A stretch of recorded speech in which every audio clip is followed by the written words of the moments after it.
In our previous lesson, we learned how to create tables with HTML. Now, before our previous lesson, all of the content that we had viewed in the web browser simply stacked on top of one another.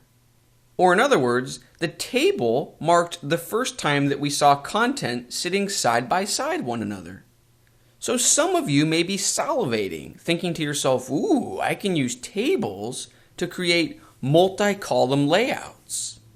Well, let me stop you in your tracks. Please do not do that. That would be abusing the table element.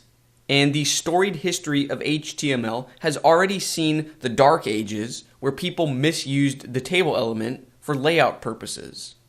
But don't worry, we've moved past the dark ages, and now everyone knows that we use CSS to add layout and style to our pages.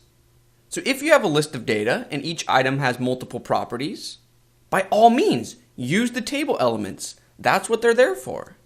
But if you're simply trying to lay out your content in a particular way and create multiple columns or add spacing here and there, know that tables are not the answer, but we will begin learning about the answer, CSS, in the very next lesson.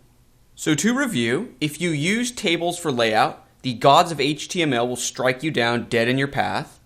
And in other news, you should give yourself a pat on the back because you've completed the HTML portion of the course.